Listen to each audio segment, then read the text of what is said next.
Women are just now finding out that protein is the reason why it's hard for them to lose body fat. In fact, if you were to stop having so much protein, you will actually melt this body fat easier. Let me teach you why.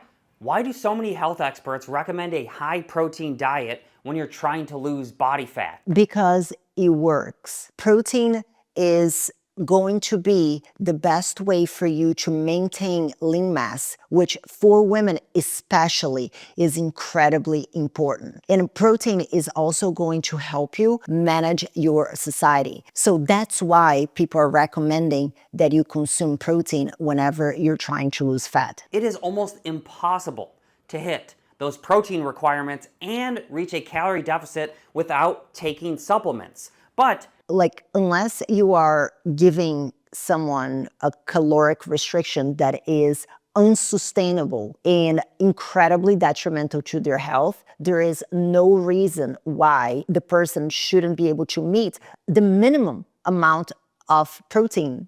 Let's do this math here real quick. And I normally do it in kilos because I find it easier for me. So let's put somebody who's 165 pounds divided by 2.2. Let's multiply that by the minimum, like 1.5 grams per kilo. About 112 grams of protein per day. You're looking at about 28 grams of protein per meal.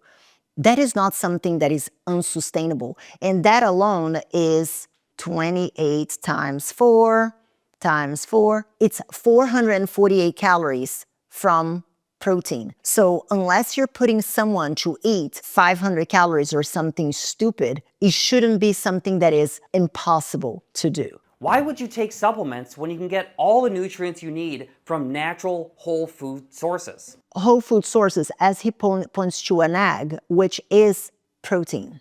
More foods that come from nature, you will naturally reach a calorie deficit because these bad boys are nutrient dense. So eat more apples, bananas, dragon fruit if you want to melt body fat easier. Are we comparing dragon fruit, melons, watermelons to protein? It's not a binary thing. It's not a one or the other. They're both necessary for you to have a fat loss that is not only sustainable, but it's also healthy, that is not gonna make you break in half. But what about the muscle? If your goal is to get bigger and build muscle. Anybody else having secondhand embarrassment? Because I am. You need to eat more protein. But if your number one goal is to lose body fat, you just need a calorie deficit. And all you need to do to maintain that muscle mass is to do strength training at least twice a week. So if you give up the protein... And here's the thing though, he's not wrong, technically speaking. In order to lose fat, all you need to do is to do so because of a calorie deficit. But the question that you need to ask yourself, which that's the part that baffles me, that this man is calling himself like a professional, is... do you want to lose that weight and keep it off? Do you want to maintain lean mass, which is going to allow you to age well and have quality of life? Or do you just want to lose weight at all costs, including the cost of the thing that is going to give you quality of life as you age? So if you give up the protein, you can melt body fat faster and you will maintain your muscle at the same time, which means you're going to get smaller, stronger, and thinner. Follow me for more. Women are just now finding out.